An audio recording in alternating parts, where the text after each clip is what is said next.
Why only have Mabayu when you can have Mabayu? Okay, so this is the Groundhog Daze Mabayu, which is basically Mabayu at the end of her story, when she's basically all grown up and like a completely different person at that point, for the most part. And she is now a Void Breaker, who is also pretty good. Maybe not quite as overpowered as her regular incarnation, like the Hollow Woman Mabayu, but still pretty darn good. So let's talk about it. So, as I said, she's a Void Breaker, specifically a single target focused Void Breaker, which means that she is already different than, of course, Alina, who is the other Void Breaker, but that one focuses more on area of effect damage. However, something that she also has in common with Alina is follow-up attacks. So let's just go over her kit very quickly and talk about how she actually plays. So the way she works is, first off, you have to use her skill when you play with her, and then you get the following. Of course, the skill itself is a single target attack, but it then applies invisible to self. So invisible is a buff that you see on Mabayu. It also makes her go shimmery blue and whatever. And what that does is, while you have invisible, you basically unlock all of the different parts of her kit. So in order for Mabayu to actually function at all, you need to have her be in her invisible state. So you want to have 100% uptime on this buff, and it lasts for 2 turns when you use it. However, if you get her Ascension 2 passive, it increases that to 3 turns per using the skill. And it shouldn't be too difficult to have at least 1 skill point ready for this every 2 turns. Although you probably, since this is a breaker, want to use skill every turn anyway, because it breaks faster. Now, what does being invisible generally actually do? Well, first off, it increases your break gauge depletion, but there's a caveat to that which I'll get to later. It also increases break bonus by 30%. Now, break bonus, once again, is the speed at which the enemy's break multiplier increases once the enemy is broken and you hit the boss with your breaker. And then it also makes Mabayu take 15% less damage, which is just a nice bonus for staying alive a bit longer. Now, I did just mention that the break gauge depletion has a bit of a caveat, and that's the following. They made every single one of Mabayu's attacks have 5 less break gauge depletion than the same attacks from other single target breakers. Which is weird, but the invisibility status grants you 5 break gauge depletion, meaning that as long as you're invisible, you still have the exact same amount of break gauge depletion on your special and skill and basic attack as every single other single target breaker. Now, I think the main reason they did this is because there's something else that gets increased by your break gauge depletion, and they wanted to keep it not too overpowered. So this other thing that gets improved by your break gauge depletion is the following. It's her ability. So her ability is the following. You start the battle with 3 magic stacks, and you can gain a total of 5 magic stacks. So yes, she has a magic system like a lot of characters have, and what hers does is the following. When allies other than self use either a basic attack or a skill or a special, while Mabayu is invisible, which should be all the time, you will grant a magic. And when you reach 5 magic stacks, you then get a follow-up attack. Now, the reason why you start at 3 magic stacks is because you don't actually get any stacks until you become invisible. So they give you a bunch to start the battle with, and at the same time, using the skill also gives you 2 magic stacks. So you actually immediately, as soon as you get your first turn on Mabayu, when you become invisible, you immediately get your first follow-up attack right then. So the follow-up attack does the following. It deals 60% void damage to a single enemy, and then gives you a stacking speed buff by 5%, which stacks up to 4 stacks. Now, theoretically, this speed buff only lasts for 2 turns, but you're gonna get a follow-up attack once every 2 turns anyway, so like a lot faster than that even. So this is not gonna fall off, or it should never be able to fall off.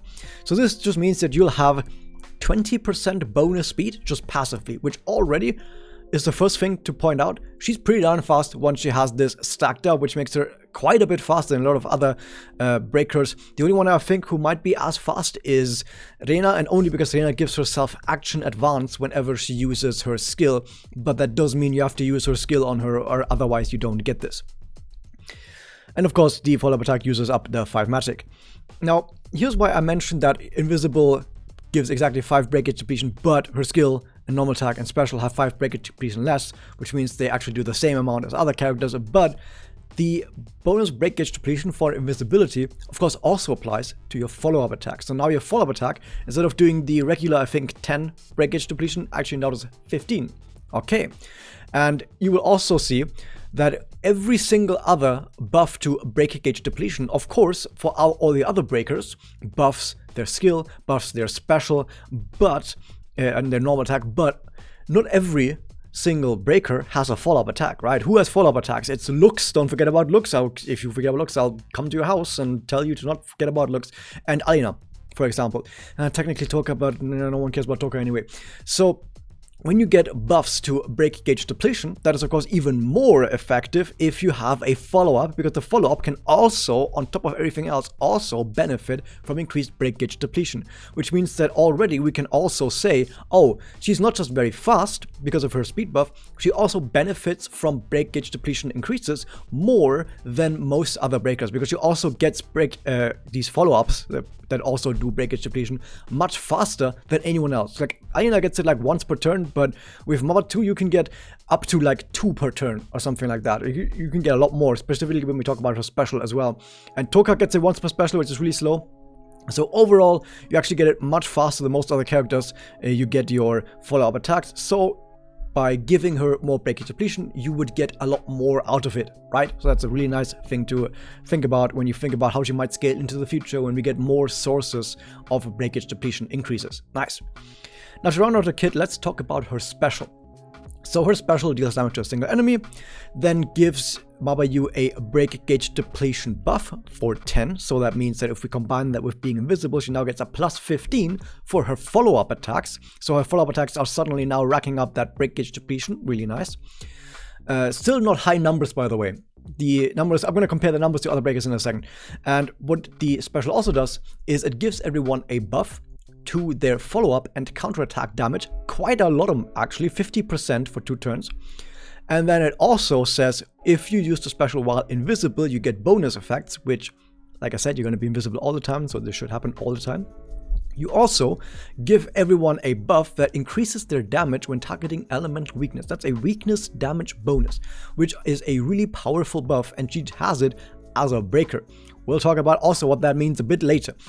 Now also, she on top of all of that, with her special, also triggers a follow-up attack for free, which does not consume magic, she just gets a free follow-up attack. Now, of course, if you combine that with the follow-up attacks that she gets naturally, which is actually quite many that she gets, especially if you have a team that acts very fast, you get a lot of follow-up attacks. And then on top of that, you also get one from her special. She's going to be throwing these out quite quickly. That's pretty nice. Now, this is the basic kit for Mabayu. I'm going to also quickly mention the support ability, for example, because it is a pretty good one as well. The last few breakers had pretty good support abilities.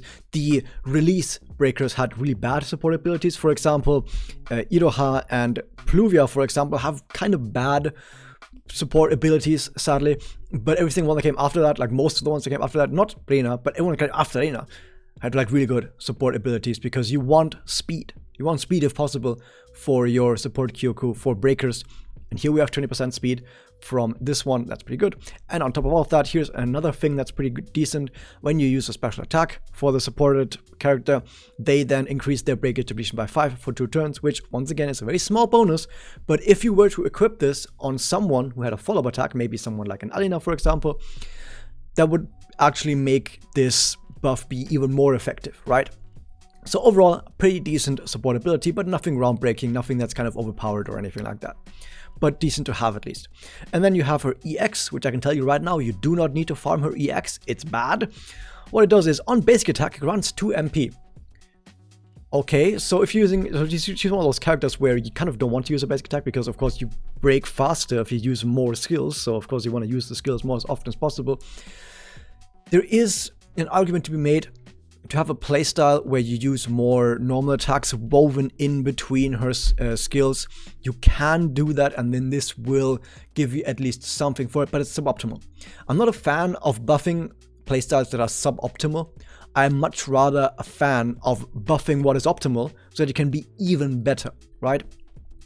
And then the EX Crystal is also, while invisible is applied to yourself, it will make it so if you take at least 1 damage from any attack, you advance action roll by 5%. Which is not going to happen very often. Like, Mabayu is pretty darn fast, which means you should break pretty fast. And generally, if you think about Void teams, when you play a team that is strong against Void characters, you might have a Muemura on the team, for example. And Muemura gives you many turns. meaning that the enemies might not actually attack that frequently compared to how fast you're going to break them.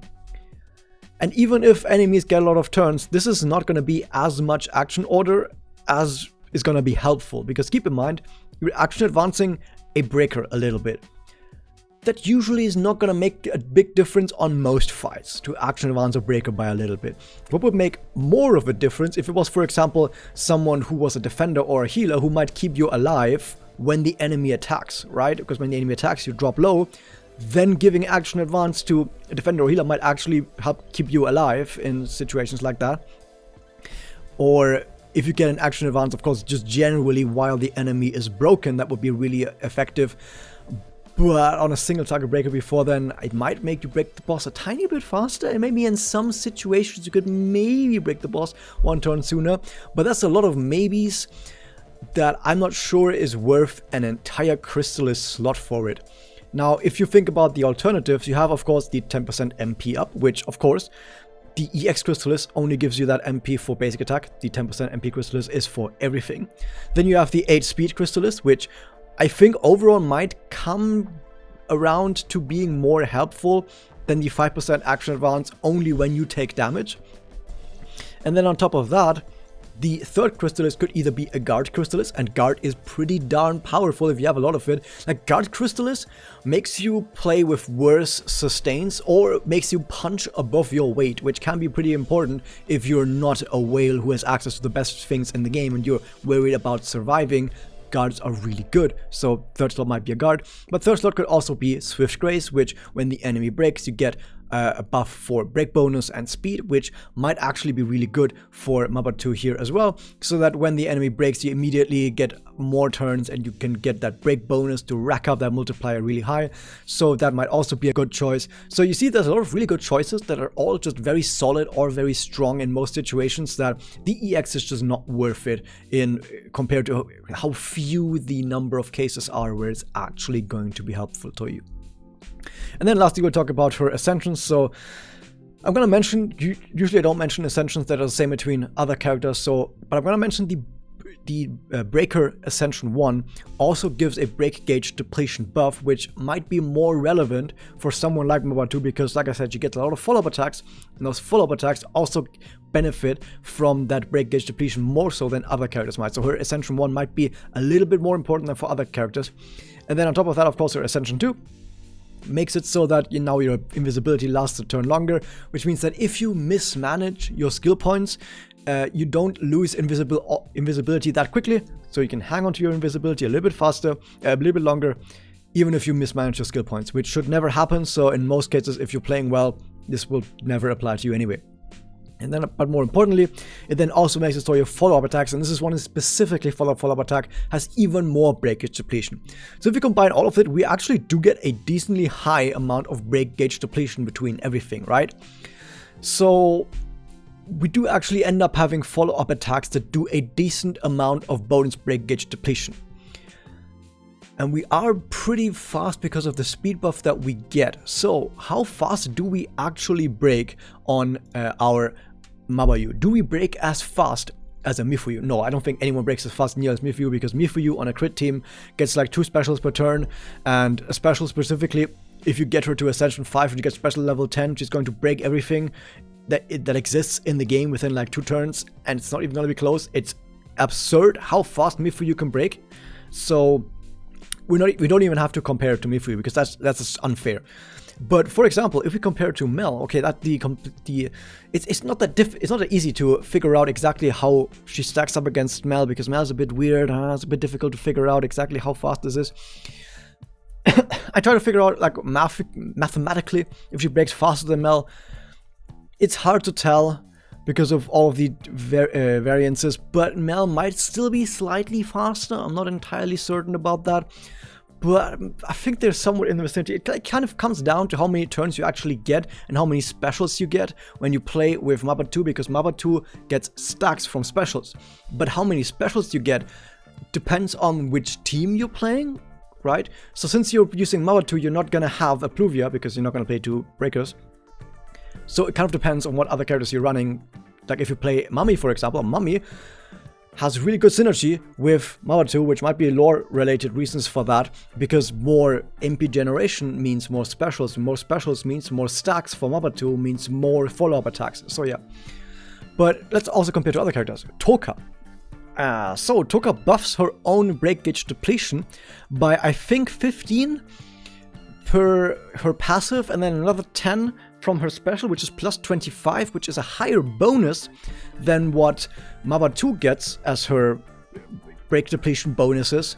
But Toka doesn't have a follow-up attack, or rather her follow-up attack is really slow and comes out only once per special, while Mabayu gets a lot of follow-up attacks. In fact, the thing that's important with Mabayu is that she scales really well with people getting more turns, with people getting more specials. She scales even better with having more break gauge depletion more than other characters. So I think that she still ends up breaking probably faster than Toka as well. And if we compare it to Iroha gets a buff when she crits, but that's only active after the first crit, right? So at least I think it is. But even if it is active for the first crit, even though the buff that Iroha gets is way bigger than the one that Mabayu gets, Iroha can only break on her own turn with her skill and then with her special. But Mabayu also has access to follow-up attacks. So the maths works out that Mabayu breaks slightly faster than most other single target breakers outside of Mifui, because Mifui is just way too overpowered, and not many people are talking about how insanely overpowered Mifui is, probably because she's only that overpowered when she has high ascensions, and no one has her at high ascensions yet. But she generally breaks pretty darn fast. Keep in mind, she also has more speed because of her speed buff, and because she generally has high base speed than other breakers as well, so she seems pretty darn nice in terms of break speed. So, are we just gonna close the book here and say, well, she seems to break pretty fast because she scales well with break gauge depletion and she gets more follow-up attacks and can actually scale those follow-up attacks with other characters, making her easier to scale and gives her more room to scale than other breakers. It doesn't actually end there, because of the important part, that is the fact that Mabayu's special buffs. Ooh, it buffs. And what does it do? Like I said, it gives a buff to follow-up attack and counter-attack damage by 50%, and it also gives a weak damage bonus by 20%. Now, how strong is that actually? I've taken a basic scenario and just run the numbers between using, for example, Mel, who doesn't actually give a general attack buff to the team or general damage buff to the team outside of, buffing Forest or whatever. And then I also did that with an Iroha, because Iroha also doesn't give any buffs. And then I said, what if I now slot in a Mabayu instead? And I came to the conclusion that with the weak elemental weakness bonus, you do maybe somewhere between 10 to 15% more damage, which is pretty decent. 10 to 15% more damage without having to use another buffer or debuffer. Like, sure, it's nowhere near the amount of damage increase from having a buffer or debuffer, because those give you like more than twice the damage. But no other breaker does anything close to that. The only one who gets somewhat close might be Alina, because Alina can weaken enemies, which is a damage increase. But the weaken is not that strong, especially because stacking defense downs becomes way worse if you already have a bunch. So if you have a debuffer already on the team, then Alina's weaken becomes much worse and does way less damage increase than like 10%. I think it does like 8%, 7% maybe damage increase if you have a strong debuffer on the team already, like a Ren, for example. So her benefit falls off rather quickly. But yeah, Mabayu does give you like I said, somewhere between 10 to 15% more damage for general damage. But she also buffs follow-up attack damage, and I think for follow-up attack damage, I think it's somewhere between 30 to 45% more damage overall that you get for a follow-up attack specifically. The reason why I'm giving a range is because it kind of depends on how many buffs you already have, because the more buffs you already have for your follow-up attack damage, for example, the less the buff is worth, the new buff is worth. So this is why I'm giving a range, but it is a decent amount of numbers to put out there. Say for example, your Ren does a 1 million damage follow-up attack. And now you put, instead of having a Alina on the team, or instead of having an Iroha on the team, or even a Pluvia on the team, now you have a Mabayu on the team. Suddenly that 1 million damage follow-up attack that my Ren, for example, does becomes a 1.3 to somewhere between 1.4 million damage follow-up attack. That's a lot more damage. That is a lot. That comes from a breaker. who until now didn't really do anything like that as that role. Now technically Mifuyu also buffs damage because she gives a crit rate buff, but crit rate is not really that translatable into damage increase, because what if you, for example, have a Tsuruno on the team and you already have 100% crit rate anyway, then it doesn't really do anything, right? But yeah, generally we can see that Mabayu seems to break pretty fast, or at least slightly fast, or as fast as most other single target breakers. And she also has the added benefit of buffing your team's damage a tiny bit, right? So overall she does seem very powerful. Now there is one thing to keep in mind, and this is the fact that she just came out and that she's a standard character, and that we're not that far away from Christmas technically, and Christmas is almost assuredly gonna have limited characters. So there might be some Christmas limited characters that might be really important. So do you want to spend now on a standard character that's gonna be added to the pool anyway? On top of that, you need to also keep in mind, especially when it comes to breakers, especially single target breakers, you get more break gauge depletion the higher the special level is. And in order to increase the special level, you need to get more ascensions. Which means that if you already have a breaker that has really high ascension, they're probably still gonna break much faster than Mabayu, because higher ascension means high special level, means high break gauge depletion. So Mabayu breaks much slower than that. She makes up for it, of course, because some of her break gauge depletion comes from those follow-up attacks, and of course you can have level 10 follow-up attacks right now by just having her even at Ascension 0. But generally, you do want your breakers to actually have high ascensions for much faster breaking, and she's going to be missing that.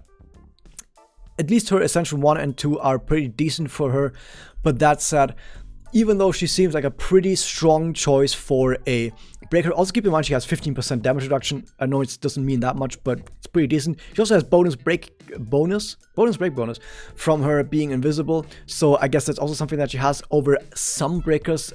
But there are also plenty of other breakers that have break bonus, so it's not like a unique buff. But yeah, she brings a lot to the table, but is she a good value proposition just before Christmas as a standard character who needs ascensions anyway? I'm not sure about that.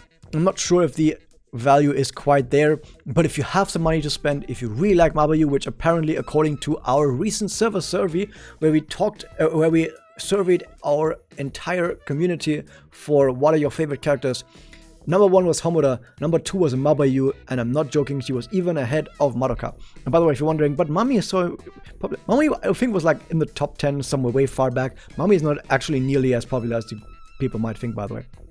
It's just that Mami fans have a lot of money and are willing to spend that money. That's why the Mami gets a lot. But yeah, she's pretty powerful. But as far as the value proposition is concerned, it's your choice. It's your choice if you think that's worth it or not. But especially if you pick her up in the future, when she enters the standard pool, which should be maybe at the end of January even, then maybe if you get a bunch of copies of her, she can be your new number 1 breaker against Void weak enemies. And yes, she is of course yet another character that is basically a Ren buff. We love our Ren buffs. I guess the last thing to mention is what sort of support Kyokus should you give her? Well, you can give her Mifuyu, you can give her Mel, you can give her Toka, you can give her Alina. All of those are great choices. But yeah, that was that. I hope you guys enjoyed this. Hit that subscribe button, ring the bell, become a member today, and I'll see you guys next time. Also, shoutouts to my members, Chaibin, Rip Van Winkel, and Simpletor. Thank you very much.